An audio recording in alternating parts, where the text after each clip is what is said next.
예, 보통은 가운데서 했었는데 오늘 자료 사진이 13장 정도 보여드려야 될 게 있어가지고요.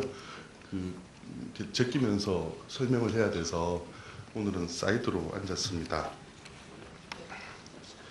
영화 재밌게 보셨는지요? 네, 재밌게 보기에는 좀 그럴 수는 있겠는데 이게 필름 상영이나 뭐 DCP 상영이 아니라 오늘은 블루레이 상영이어서 저도 영화를 몇 번 봤음에도 불구하고 좀 체크 겸해서 초반에 한 일부만 봤습니다. 그러니까 저도 이게 하도 여러 매체로 이 영화를 저는 봐서 화질에 대한 사실 스탠다드가 저도 지금 없어져 버린 상황이 됐어요. 그러니까 극장에서도 보고 디스크로 보고 막 이러다 보니까 어떤 게 맞는 건지 저도 지금 모르는 상황이 되어 버렸는데, 제가 이 오늘 나온 블루레이를 예전에 제가 DVD 만들었던 경험에 리뷰 잤던 그런 경험을 살려서 말씀을 드리자면 되게 자연스러운 컬러 느낌이 좋았어요. 그러니까 되게 디지털이나 이런 블루레이라 그러면 막 쨍한 그런 화질을 기대하기가 쉬운데 자연스러운 느낌의 화질이어서 영화가 되게 맞지 않나 하는 생각을 해봤습니다. 이 감독이 어느 나라 감독인지 아시죠? 그죠? 덴마크 분인데요. 저도 이 북구 감독들이라 그러면은 저도 구분을 잘 못해요. 그러니까 뭐 가장 유명한 감독들이 이제 스웨덴이나 덴마크의 출신임에도 불구하고 요즘 뭐 핀란드나 스웨덴이나 이런 쪽에서도 감독들이 나오다 보니까 저처럼 이런 그쪽에 이렇게 해박하지 않은 사람들은 입장에서는 저 사람이 어느 나라 출신인가 헷갈릴 경우가 간혹 있어요. 그래서 라스 폰 트리에 같은 경우는 되게 익숙한 사람임에도 불구하고 어제 또 밤에 이렇게 글을 준비하다 보니까 덴마크 분이더라고요. 근데 덴마크 영화계에 사실 가장 유명한 감독은 칼 드레이어라는 유명한 감독님이 계세요. 그러니까 무성영화 초기 때부터 그러니까 지금까지 영화사에 남아있는 그런 중요한 감독님이 계신데, 덴마크 영화계는 이후 한 몇십 년 동안 칼 드레이어의 뒤를 이을 그런 감독을 꿈꾸었죠. 근데 뭐 사실 세계적인 감독을 쉽게 배출하는 수는 없지 않습니까? 그러다가 20세기 말에 이르러서 1980년대에 라스 폰 트리에가 등장하면서 아마 그 사람들의 아마 오랜 꿈을 아마 현실화된 게 아닌가 하는 생각을 해봅니다. 라스 폰 트리에 영화는 뭐 쉽게 뭐 이렇게 표현하자 그러면 뭐 도발적인 스토리라든지 뭐 시각적인 충격이라든지 뭐 그런 것들로 많이 이야기되고 있지만, 저는 이 사람 영화를 이야기하면 이 사람의 거대한 야망 같은 게 가장 인상적이라는 생각이 들어요. 그러니까 자기가 세상에서 가장 뛰어난 감독이다.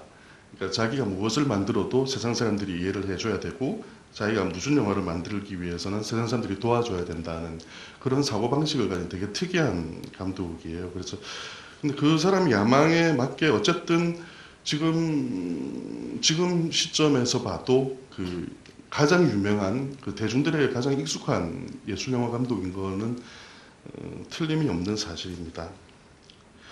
이걸 준비하다가 우연히 제가 2000년 겨울에 나온 캐나다에서 나온 영화 잡지를 하나 보게 됐는데요. 그러니까 시네마스코프라는 잡지입니다. 근데 그 잡지에서 세계 한 150명 정도 되는 뭐 감독, 평론가, 뭐 제작자 이런 사람들한테 서베이를 한 거죠. 그러니까 2000년 겨울이니까 지난 10년 동안에 만들어진 영화 중에 가장 위대한 영화가 무엇인지를 말을 하라. 결과는 1등이 라스 폰 트리에의 영화였어요. 그러니까 라스 폰 트리에의 영화였고 그 영화 제목은 우리나라에서도 개봉을 했던 브레이킹 더 웨이브라는 영화였습니다. 그러니까 90년대 가장 중요한 예술영화 감독으로 자리매김했던 것은 분명한 사실입니다. 근데 흥미로운 사실은 2000년에 나온 그 잡지의 10년 거를 제가 또 찾아봤어요. 2010년에 나온 그 잡지를 제가 또 찾아서 꽂혀있는 걸 찾아서 꺼내보니까 2010년에도 똑같은 짓을 했어요. 그러니까 세계 평론가들 이렇게 모아서 지난 10년, 그러니까 2001년부터 2010년까지 나온 영화 중에 가장 위대한 영화가 무엇인가. 근데 거기에 탑10에 이 사람 이름이 없어요. 라스 폰 트리에는 이름이 없고 라스 폰 트리에 만든 영화도 없어졌어요. 근데 라스 폰 트리에가 2010년까지 영화를 계속 찍었거든요. 근데 왜 이 사람이 갑자기 이름이 사라졌는가? 그러니까 그게 되게 흥미로운 부분인 거죠. 갑자기 평론가들이 이 사람을 싫어하게 된 것인가? 그런 생각을 이제 던지면서 이야기를 시작해 볼게요.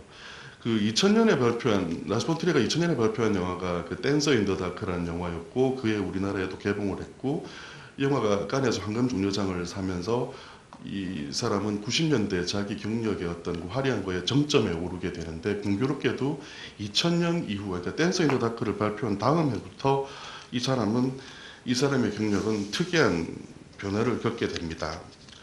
그러니까 댄서 인 더 다크가 이제 90년대에 되게 중요한 감독으로 자리 잡고 댄서 인 더 다크가 우리가 보통 말하는 그 영화제 최고의 상이라고 하는 칸에서 황금 종려장을 타게 되니까 이 사람의 어떤 영화적인 야망이 훨씬 더 커져버린 거죠. 그래서 이 사람이 그 다음에 도전했던 것은 그 미국의 역사라는 것 그리고 미국의 역사를 정말 아무도 보지 못한 형식으로 보여주겠다고 그런 뜻을 품고 3부작을 기획을 하게 되죠. 그러니까 그 골든하트 3부작이라는 것을 기획하게 되고 영화를 칸에 들고 왔어요. 근데 칸에 들고 왔던 그 해에 그러니까 그 들고 왔던 영화가 처음 영화가 도그빌이라는 영화였고 두 번째 영화가 만들레이라는 영화인데 그 두 영화가 들고 온 그 해에 엄청난 충격을 줬던 거는 맞아요.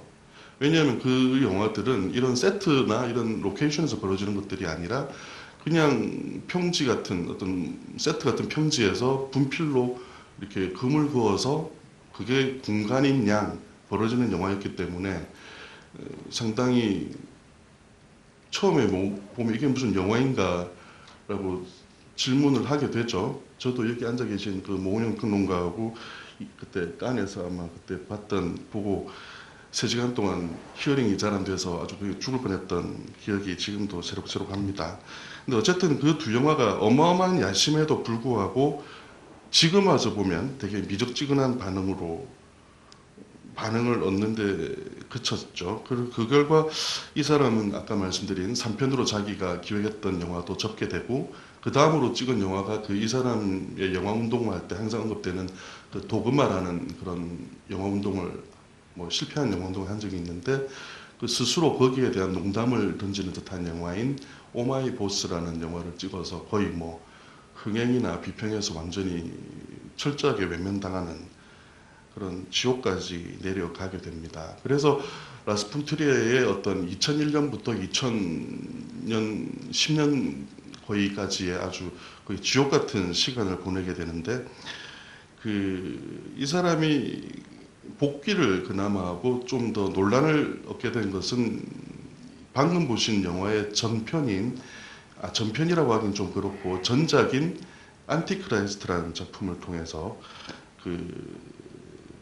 다시 평단에 관심을 받게 되는데요. 이 영화를 위에 지금 보시는 사진에서 보듯이 라스 폰 트리에는 러시아 감독인 안드레이 타르코프스키 감독한테 그 영화를 헌정하게 됩니다. 그 영화를 왜 헌정했는가 질문하는 것이 아마 좀 중요하지 않을까 생각을 해보는데요. 먼저 그 안티크라이스트의 맨 마지막 장면이 끝나고 나면 지금 저 스크린에서 보는 그 타르코프스키에게 이 영화를 헌정합니다라는 자막이 나오고요. 그 안티크라이스트라는 영화 안에는 타르코프스키의 영화를 기억하게 하는 몇몇 장면들이 나오게 되는데요. 그 사진들을 몇 장 한번 훑어보도록 하겠습니다. 이번 사진 좀 돌려주시겠습니까? 예, 이 장면은 그 안티크라이스트에서 그 주연으로 나왔던 그 윌리엄 데포가 그 에덴이라는 그 숲속집에 가 있을 즈음에 숲풀에서 이렇게 헤맨다 그래야 되나 방황한다 그래야 되나 그런 것을 잡아준 샷이고요. 그 다음 장면 사진 3번 부탁드리겠습니다. 이 사진은 되게 방금 본 장면하고 되게 유사하다는 걸 알 수가 있죠, 그죠? 이 장면은 그 타르코프스키의 얼마 전에 리메이크도 되고 했던 솔라리스라는 영화의 한 장면입니다. 그러니까 이 우주 비행사인 남자가 우주로 떠나기 전에 자기 집 주변의 숲을 이렇게 방황하고 있는 장면입니다. 그 다음 사진 4번 부탁드립니다. 좀 어두워서 잘 안 보이는데 그 크라이스트 후반에 가면 그 윌리엄 데포가 이제 결말을 말해도 되는 거죠. 그죠? 그러니까 아내가 죽게 되고 그 희생의 제의를 치르게 되면서 이제 저렇게 불을 이렇게 태워야 되니까 저렇게 불을 지르게 되는 장면입니다. 5번 사진 부탁드리겠습니다. 이 장면은 그 아마 많이 보셨을 것 같은데 그 타르콥스키의 희생의 마지막 장면, 그러니까 장면. 이것도 보면 그 구원이나 어떤 그런 걸 얻게 된 남자가 어떤 희생의 제의를 치르기 위해서 여기에서는 자기 집을 태우게 되는 것이죠. 그래서 지금 보시는 것처럼 그 안티크라이스트라는 영화 속에는 영화적인 연결도 되지만 이런 장면을 통해서도 그 라스 폰 트리에는 그 타르콥스키에 대한 뭐 경의 이런 걸 바치고 있는데요. 그렇다면 왜 타르콥스키일까? 물론 주제적인 측면에서 뭐 구원이나 그런 종말 이런 주제적인 측면에서 타르콥스키를 아마 찾았다고 생각될 수도 있겠지만 제가 생각하는 바로는 그러니까 이 사람의 야망이나 이런 것을 그러니까 비추어 볼 때 저는 아마 라스 폰 트리에가 그런 생각을 하지 않았나 생각을 해봅니다. 그러니까 그 라스 폰 트리에 직전 세대 중에 가장 예술적으로 유명하고 그 작가의 맨 위에 서 있었던 사람이 타르콥스키가 아닌가라고 생각을 해봤다면 그 자리에 자기가 이어서 가겠다는 그런 의지의 표현이 아니었을까 생각을 해봅니다. 그래서 그 안티크라이스트라는 영화는 그 스타일이나 이런 면에서 거의 그 희생이라는 그 타르콥스키 유작과 거의 다르긴 하지만 어떤 면에서 보면 그 타르콥스키가 만든 유작으로 남긴 지금 보시고 계신 희생을 변주한 영화이기도 합니다. 그러니까 설정에서도 그렇고 주제면에서도 그런 면이 없지 않아 있죠. 그러니까 뭐 외딴 집에 사는 가족 그리고 그 사람들이 불안에 떨고 혼란이나 광기에 빠지게 되고 그리고 인물이 절망에 떨게 되고 뭐 세상이 어떤 면에서 붕괴를 하게 되고 그리고 희생을 통해서 구원을 얻는다. 그런 어떤 전개 면에서 보면 그 안티크라이스트가 전혀 다른 영화임에도 불구하고 그 희생의 어떤 변주가 아닐까 하는 그 생각을 하게 만드는 것이죠. 그리고 그 희생을 보신 분은 기억하겠지만 그 초반에 그 주인공 할아버지 그 학자가 그 우체부와 긴 대화를 나누는 장면을 아마 떠올리실 수 있을 거예요. 그러니까 뭐 대화가 워낙 긴 대화여서 그 대화를 기억하기는 힘들겠지만 그 우체국 직원인 사람과 그 학자가 나누는 긴 대화 장면이 나오는데 그 대화 장면의 주제는 니체입니다. 그러니까 그 사람들이 나눴던 대화의 주제는 그 니체의 어떤 인물의 영혼 회귀의 개념 그리고 초인의 개념을 끌어들이고 있지요. 근데 그 라스 폰 트리에는 그 희생이라는 어떤 타르콥스키 유작에서 그 니체라는 사람 그리고 니체의 어떤 사상 같은 것들을 뭐 화두로 삼지 않았나 하는 생각을 개인적으로 해봅니다. 실제로 그 안티크라이스트라는 영화의 어떤 여정은 그 초인의 탄생에 관한 어떤 순환극처럼 보이는 것이 사실이기도 하고요. 그 애초부터 라스 폰 트리의 영화에서 그 니체의 영향을 발견하는 것은 그렇게 어려운 일은 아닙니다. 그가 만든 영화의 대다수는 보통 서구 사회가 이성의 바탕을 두었다면 그런 계몽주의에 반대하는 경향이 많죠. 라스 폰 트리의 영화가요. 그리고 그 인물의 특성이 그 기존의 그 뭐 도덕관념 이런 것들에 되게 도전하는 인물이 항상 라스 폰 트리의 영화에는 등장하고는 합니다. 그래서 그 라스 폰 트리의 영화에서 또 하나의 어떤 중심이 있다면 옳다고 생각하는 것, 우리가 보통 옳다고 생각하는 것, 우리가 선하다고 생각하는 것 그런 것에 대해서 항상 의문을 제기하고 있죠. 그런 면에서 어떤 그 니체가 동시대의 비수함 앞에서 위대한 과제를 안고 산다는 스스로 자기를 평가한 것처럼 라스 폰 트리에는 나는 세상에서 가장 훌륭한 감독이다라고 자기한테 어떤 타이틀을 부여하고 그런 질문을 하는 그런 자세에서 아마 그 니체의 그림자를 발견하게 되곤 합니다. 그 린드벨이라는 그 학자의 책을 보고 그 라스폰트리에는 안티크라이스트를 만들었다고 밝히긴 했습니다만 그 안티크라이스트라는 말이 가장 익숙하게 된 것은 사실은 니체가 쓴 저술의 제목도 안티크라이스트라는 저술이 있거든요. 그래서 이 안티크라이스트라는 영화에서 니체의 그림자를 지우는 것은 거의 불가능한 정도인 거죠. 그 안티크라이스트가 니체가 그 책을 쓸 때 단순히 어떤 기독교를 공격하기 위해서 그 책을 쓴 게 아닌 것처럼 그 안티크라이스트라는 영화가 그 종교를 화두로 삼은 영화는 아니고요.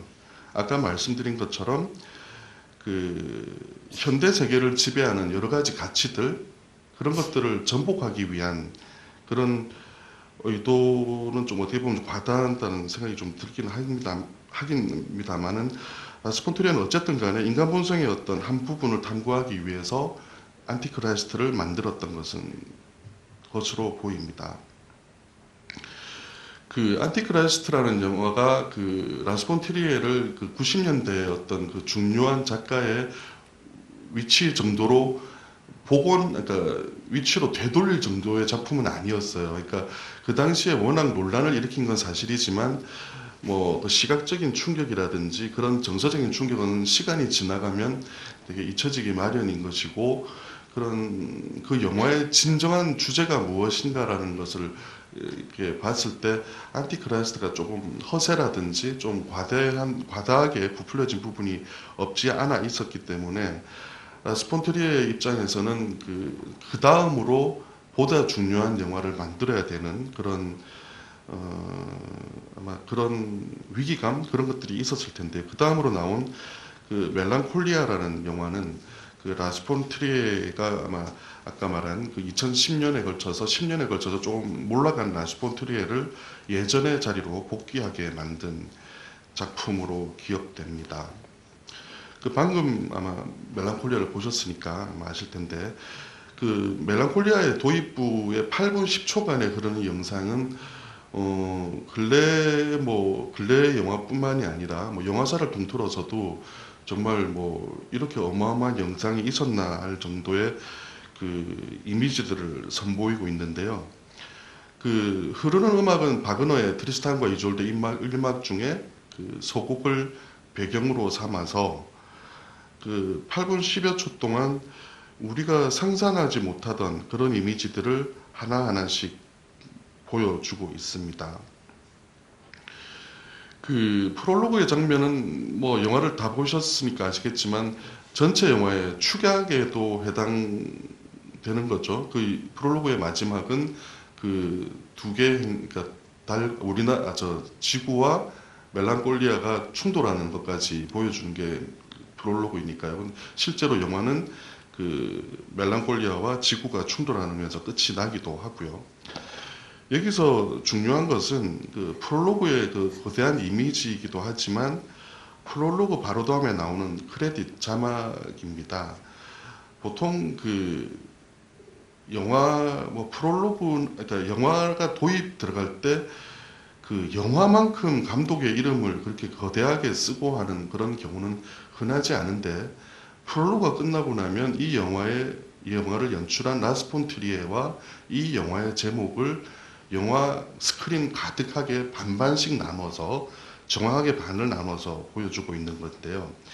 여기에서 라스폰트리에는 자기의 존재감, 나는 이 정도로 위대한 사람, 이 정도로 중요한 사람이다라는 걸 스스로 크레딧으로 밝히고 있는 것이고 그 영화 그 8분 10여 초 동안 나오는 그 사이사이의 이미지들은 그 멜랑콜리아에서 따온 것도 있지만 그 다른 예술가의 작품들에서 가져온 것들도 많습니다. 대표적인 예를 든다면 브레겔의 그림이 있고요.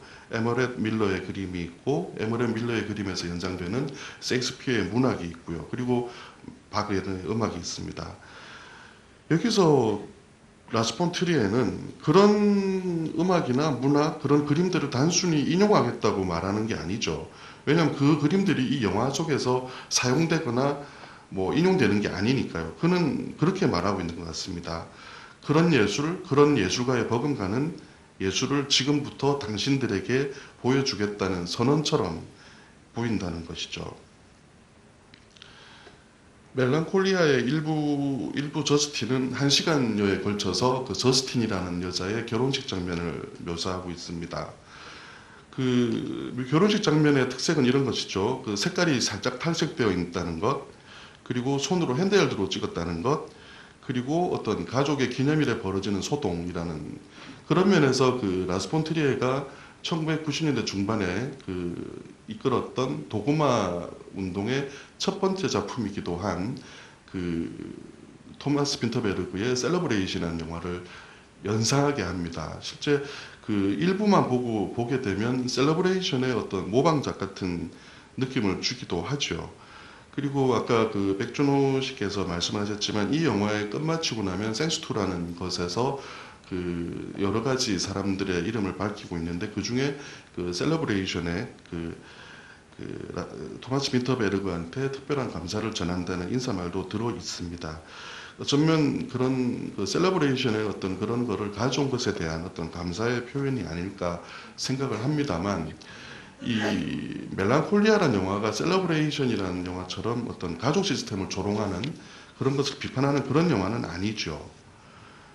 그 2부는 그 저스틴의 언니인 그 클레어라는 이름을 딴 고 있는데 그 2부의 내용은 그 지구와 그 멜랑콜리아라는 행성이 충돌하기에까지의 그 4명의 인물이 어떤 행동을 하느냐를 바라보고 있는 것처럼 보입니다. 겉으로는.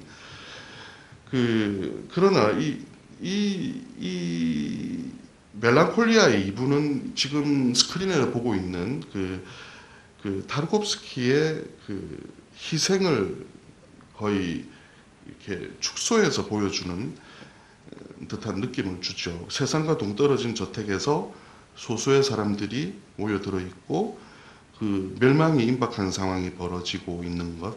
그런 면에서 또다시 희생이라는 영화를 떠올리게 만드는데요. 그 일부에서 저스틴이라는 여자는 이미 그 불안의 동굴을 이미 지나온 여자이기 때문에 그 태연하게 그 멸망이라는 그 지구의 종말이라는 것을에 대해서 그 태연하게 대처하죠. 그녀는 심지어 그 사악하고 나약한 지구가 없어진다고 해서 애석할 필요가 없다라고 말할 정도이죠. 그녀와 대비되는 것은 그녀의 언니인 클레어입니다.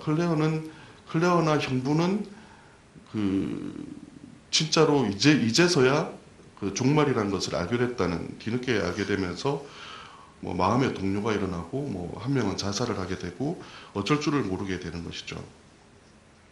멜랑콜리아는 정말로 이상한 묵시록입니다. 그러니까 묵시록이라고 하는 수 있는 영화는 되게 많지요. 되게 많기도 하고 뭐 근래에 들어서 그 왜 그런지는 모르겠으나 그 지구의 종말을 다룬 영화는 수없이 많이 쏟아져 나오고 있습니다. 그 종말을 다루는 영화들의 대부분의 흐름은 뭐 그렇게 다르지 않습니다. 대부분의 그런 영화에 나오는 인물들의 행동은 간단하죠. 그 멸망을 막으려고 엄청 노력을 하는 거죠. 막 그래 거대한 도시가 막 혼란에 빠지는 모습을 보여준다든지 아니면 인물들이 막 괴성을 지르고 괴로워한다든지 그런데 어디에선가 그 난세를 구할 영웅이 나타나서 뭐 지구의 종말을 막는다 뭐 그런 포맷이 대부분이 아닐까 생각을 해요. 뭐 노웨인 같은 영화처럼 뭐 실제 지구가 멸망하는 영화도 있긴 하지만 대부분의 영화의 흐름은 비슷한 거 조금 전에 그 전자에 말씀드린 것처럼 그런 과정을 받게 되는데 그런 면에서 그 멜랑콜리아는 보셨다시피 완전히 다른 영화이죠.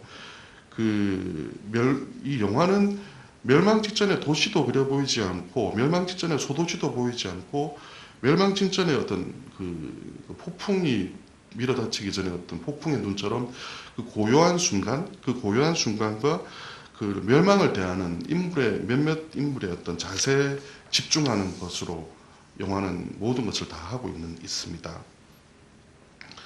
그 안티크라이스트, 아까 이 전작인 안티크라이스트와 그 타르콥스키를 연결하는 것이 제가 아까 말씀드린 니체였다면, 그 멜랑콜리아와 타르콥스키를 연결하는 것은 그 16세기 플랑드르 화가인 브레겔이라는 사람의 존재입니다. 브레겔의 그림을 되게 좋아했던 그 타르콥스키는 거울이라는 영화에서 브레겔의 그 유명한 그림 눈 속의 사냥꾼을 연상하게 하는 몇몇 장면들을 재현한 바 있습니다. 그리고 이 그림은 멜랑콜리아에서도 여러분들이 이미 보셨습니다. 그 사진으로 보여드리도록 하겠습니다. 6번 사진 부탁드리겠습니다. 이 그림은 그 브레겔이라는 사람이 그린 지금 앞으로 조금 있다가 이야기를 계속 하게 될 브레겔이라는 사람의 눈 속의 사냥꾼이라는 그림입니다. 이게 원화죠.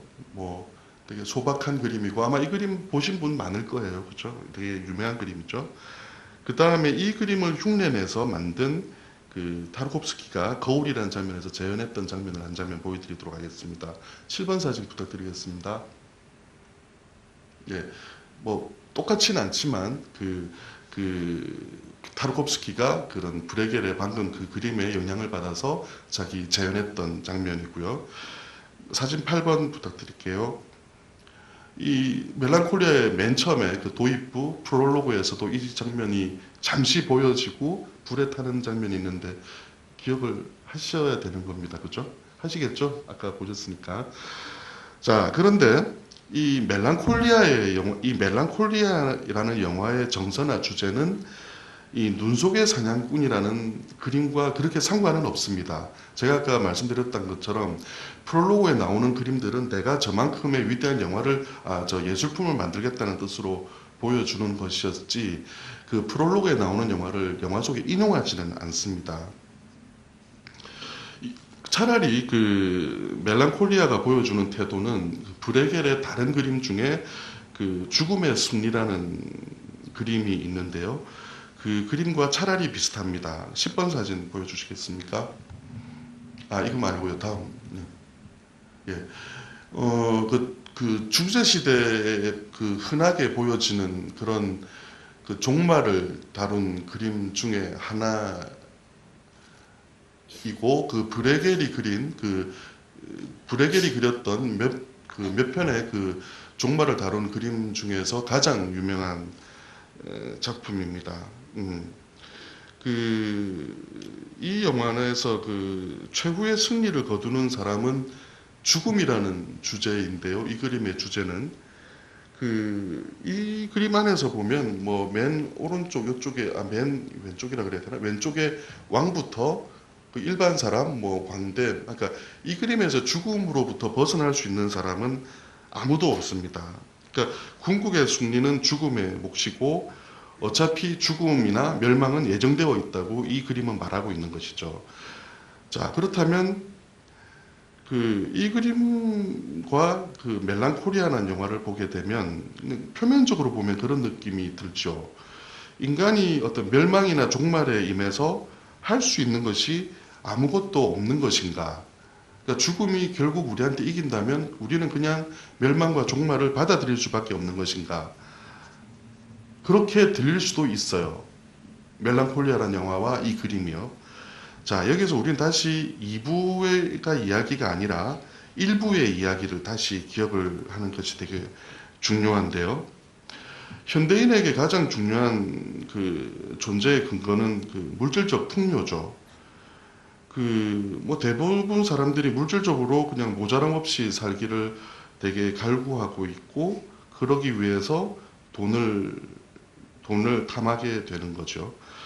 그 멜랑콜리아라는 영화가 결과적으로 말하는 것들은 그 죽음 앞에서 그런 탐욕, 그런 돈이 무엇이냐고 되묻는다는 데 의미가 있습니다. 그리고 또 하나 더 나아서 바로 눈앞에 탐욕이나 돈이 아닌 인간의 존재의 본질로 돌아가서 당신이 진정으로 소중하고 진정으로 필요한 게 무엇인가를 묻는데 멜랑콜리아의 소중함이 있습니다. 자, 여기서 우리는 그 죽음의 승리를 이후에 그린 브레겔의 또 하나의 그림을 보아야 하는데요. 사진 11번 부탁드리겠습니다. 이 그림도 되게 유명한 그림입니다. 제목은 게으른 자들의 천국이라는 그림이고요. 뭐 또 다른 제목으로는 나태한 자들의 천국이라는 제목으로도 불리는 영화입니다. 이 그림은 멜랑콜리아의 주제와도 같습니다. 그 종전 세대, 예를 들어서 2차 세계대전이 끝나기 전에 태어난 세대의 그 영화 감독들이 공통으로 다루는 주제는 휴머니티죠. 어떻게 살아야 인간답게 사는 것인가. 그것이 종전 이전 세대 감독들 그리고 종전 이전의 감독들이 만든 영화의 공통된 주제입니다. 그 예전의 고전 영화들을 훑어보시면 공통적으로 느끼게 되는 것들이 주제가 그런 것이죠. 바르게 사는 것, 인간답게 사는 것, 휴머니티에 대해서 말하고 있는데, 근데 그 전후 세대의 근심은 다르죠. 전후 세대, 그러니까 라스폰트리에처럼 전후에 태어난 사람들의 근심은 그런 휴머니티가 아닌 것 같아요. 제가 보기에 전후 세대가 가장 근심을 하고 있는 것은 소비사회와 탐욕을 근심하고 있는 것 같습니다.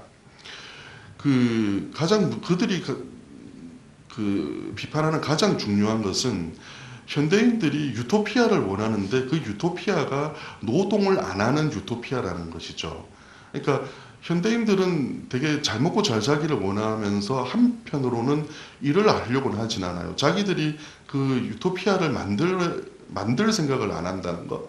그것을 그 일찌감치 그 5세기 전에 간파한 그림이 지금 보고 계신 그 게으른 자의 천국이라는 그림인데요.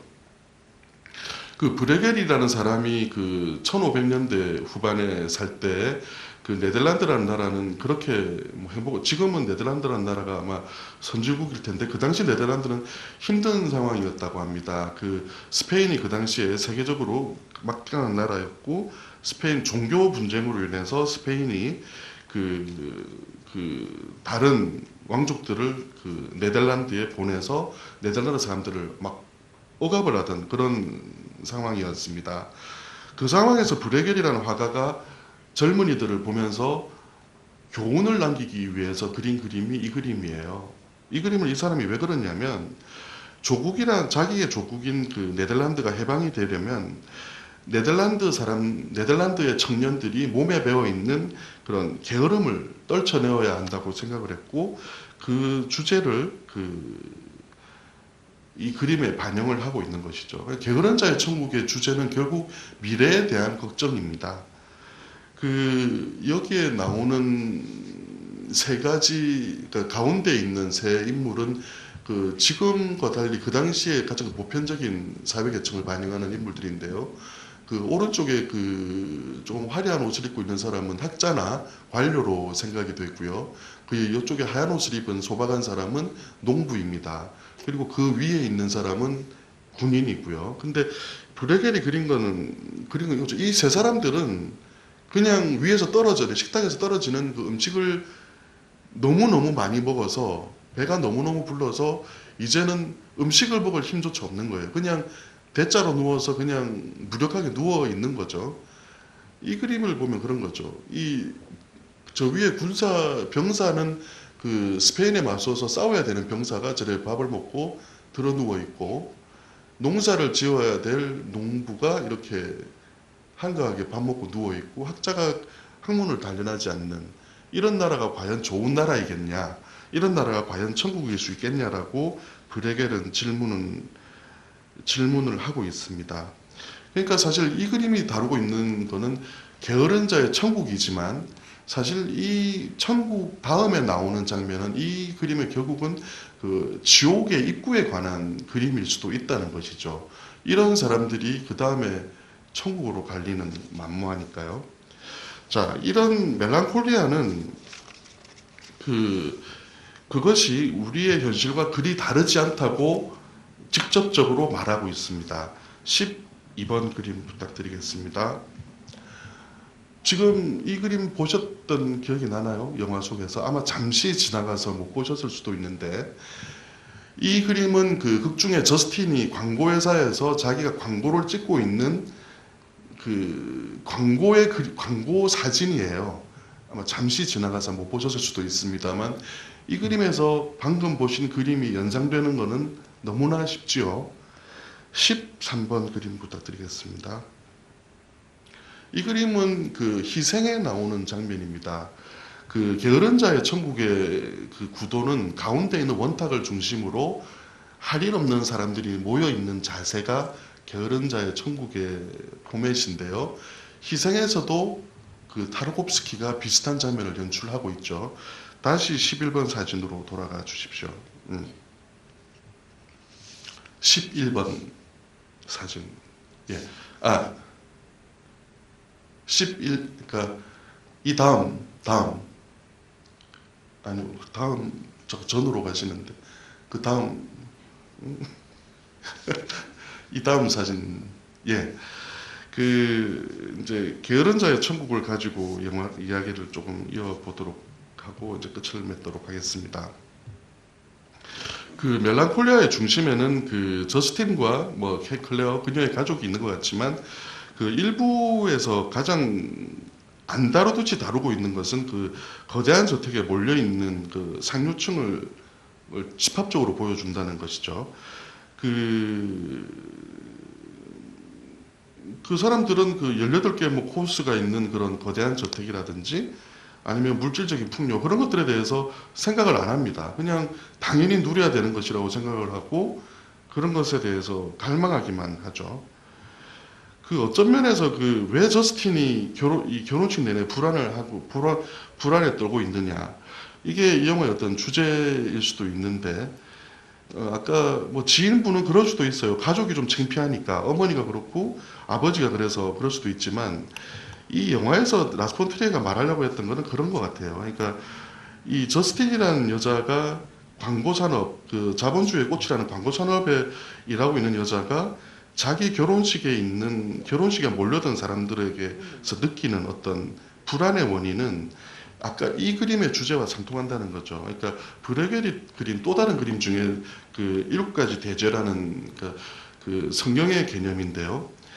그 광고회사 사장을 보면 그 대죄에 해당하는 뭐 허영, 분노, 음란, 인색함, 질투, 태만, 식탐 이런 것들을 되게 대표하는 인물이기도 하지만 그 외에 많은 수많은 사람들에게서 그런 그 저스틴이라는 여자는 그 7가지 죄를 저지르고 있는 사람들의 사이에 자기가 끼어 있다는 그런 생각을 하고 있는 것 같아요. 그래서 이 여자는 그런 사람들 사이에서 자연스럽게 어떤 그 불안한 증상태를 자꾸 노출하게 되는 것이죠. 왜 불안하냐? 그녀가 보기에 7가지 죄를 저지른 사람들이 가야 되는 곳은 하나밖에 없는 거죠. 죽음의 골짜기거나 종말밖에 없다는 것이죠. 자기가 눈앞에 보이는 사람들이 그런 죄를 짓고 있고 그런 사람들이 결국 그렇게 종말에 머물 텐데 그걸 보고 있는 사람의 정서가 태어나다면 그것이 오히려 이상한 것 아니겠습니까? 그 멜랑콜리아가 칸 영화에 출품되었고 칸 영화에서 그 키어스틴 던스트 그 저스틴을 연기한 배우가 여우주연상을 탔습니다만 그의 칸 영화제 영광은 받은 영화는 그 멜랑콜리아가 아니고 그 트리 오브 라이프였습니다. 그 트리 오브 라이프와 이 영화는 뭐 상반된 주제를 다루고 상반된 이야기를 하고 있는 것처럼 보이지만 여러모로 비교를 해볼 수 있는 작품입니다.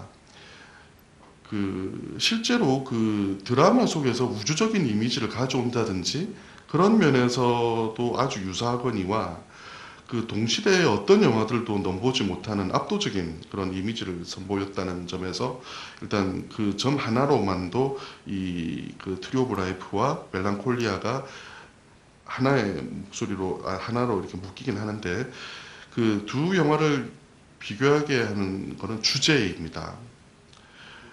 그러니까 두 영화는 유사한 주제를 정반대의 목소리로 이야기하는 작품입니다. 그 멜랑콜리아와 그 테렌스 멜릭의 트리 오브 라이프가 궁극적으로 원하는 거는 그 구원이죠.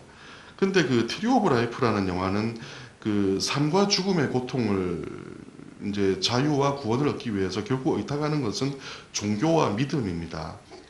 그런데 반대로 그 멜랑콜리아는 구원을 원하면서도 이상할 정도로 종교를 의도적으로 외면하고 있습니다. 인물은 멸망을 두려워하고 있지만 보통 서구 영화에서 잘 나오듯이 신을 외치는 인물이 없지요. 그 기독교 문화가 바탕을 이룬 서양 문화를 생각해 본다면 멜랑콜리아의 어떤 전개 방식은 상당히 이상한 일인 것 같습니다. 근데 왜 라스폰 트리에가 종교라든지 그런 신의 이름을 불러오지 않을까? 왜 믿음을 이야기하지 않을까? 라고 질문을 해본다면 라스폰 트리에는 멸망 이유가 아무 의미가 없다고 생각하는 것 같습니다. 이 영화에서 맨 마지막에 멸망이 벌어지고 있는데요. 그가 소중하게 여기는 것은 현실의 삶입니다. 그림에서 이 게으른 자의 천국에서 보듯이 말입니다. 이 사람들이 좀 있으면 지옥으로 떨어지겠지만 지옥에 떨어지는 게 중요한 게 아니라 현실의 삶이 중요하다고 라스폰 트리에는 말하고 있는 것이죠. 그러니까 지금 진실을 구해야 되는 것도 지금이고 구원을 해야 되는 것도 지금이라고 말하는 것이 멜랑콜리아의 주제입니다. 그 충돌의 순간에 그 클레어는 손을 놓고 떨어져 나가고 그 저스틴이라는 여인은 자기 조카의 손을 꽉 쥐고 있습니다. 그 여자가 마지막 순간에 생각했던 무엇이 있을 거예요. 그러니까 멜랑콜리아는 그 여자가 마지막에 생각했던 그 무엇을 당신은 지금 현실에서 구해야 한다고 말하는 영화인 거죠. 마지막 순간에 가서 그걸 구하라는 게 아니라 매일매일을 사는 순간에 그녀가 마지막으로 생각했던 가장 소중한 것, 가장 중요한 것을 현실에서 구하라고 말하는 영화가 그 멜랑콜리아입니다. 저는 이 영화의 종말을 그렇게 해석을 하고 있습니다. 보통 이제 맺은 말을 드리자면 그 라스폰 트리에는 어느덧 왜 라스폰 트리에가 90년대에 그렇게 중요한 감독이었다가 2000년대에 그렇게 외면받았냐 생각해 보면 대다수 평론가들이 그가 되게 허세를 피우고 있다고 생각했던 것 같아요. 그러니까 그 브레이킹 더 웨이브나 댄서 인 더 다크 정도까지는 좋았으나 그 이후에 만들어진 영화들이 되게 허세에 떠는 작품이라고 아마 비판을 하게 되고 그런 점에서 점점 라스폰 트리에로부터 멀어져 간 게 아닌가라고 생각을 해보게 되는데요. 물론 허세라는 말은 보통 우리가 비하를 할 때 쓰는 표현이지 않습니까? 허세 떤다를 좋은 뜻으로 쓰는 사람은 없을 테니까요. 근데 저는 그 창작자에게 일종의 허세는 필수적인 것이라고 생각을 하게 됩니다. 왜 그러냐면 허세라는 게 그렇잖아요. 자기가 머릿속에서 아는 것, 자기가 정확하게 결론을 내린 것을 표현하는 게 아니라 그것을 좀 더 부풀려서 표현하고 드러낼 때 허세를 떤다고 그러잖아요. 근데 이 사람이 머릿속에서 생각하는 것은 되게 한정되어 있고 별로 볼품이 없잖아요, 보통 사람들이. 근데 창작자라는 사람들이 표현을 하는 데 있어서 만약 머릿속에 들어있는 것, 머릿속에 자기가 확실히 아는 것만 표현을 한다면 저는 우리가 보게 되는 영화가 되게 가난하고 되게 지루한 것이 되지 않을까라고 생각해요. 우리가 보는 영화가 되게 막 멋지고 막 휘황찬란하고 되게 폼이 나는 이유 중에 하나는 우리가 잘 모르겠으나 머릿속에서 어렴풋이 떠오르는 것을 허세를 반영을 해서 이렇게 이미지화 했을 때 그 영화가 훨씬 멋들어진 작품이 된다고 저는 생각을 합니다. 그래서 일부 사람들이 이제 다수가 되었는지도 모르겠지만 라스폰 트리에를 허세 감독 그런 감독으로 부르고 있습니다만 저는 그런 의미에서 라스폰 트리에가 허세를 굽힐 마음이 전혀 없는 사람이고 그런 점에서 그 사람이 다음에 펼쳐볼 영화가 훨씬 궁금해진, 그러니까 허세, 그러니까 어떤 그런 상상력이라고 다르게 표현하겠습니다. 그런 것 때문에 라스폰 트리에의 다음 영화가 훨씬 기대가 된다고 하겠습니다. 보통 그 사실주의 영화 감독들, 뭐 다르덴 형제 이런 사람들의 영화를 보면 좋기야 하죠. 주제도 좋고 스타일도 좋고 하기야 하지만 왠지 그 사람의 다음 영화를 그렇게 막 기대를 하게 되지는 않거든요. 제가 좀 이상한지 모르겠습니다만. 근데 그 라스폰 트리에가 그 다음에 그 니포매니악이라는 영화를 지금 준비하고 있다고 하는데 그런 거를 기대하게 만드는 것 중에 하나가 아마 허세라는 그런 개념이라는 생각이 들고 아마 이 사람 다음 작품을 저는 또 평소에는 좀 비판을 했음에도 불구하고 이번에 영화를 다시 보고 하면서 또 은근히 또 다음 작품을 기대하게 되더군요. 뭐 영화를 끝내고 짧게 말씀을 드렸는데 시간 내에 잘 끝났는지 잘 모르겠습니다. 이상 마치도록 하겠습니다. 예. 예.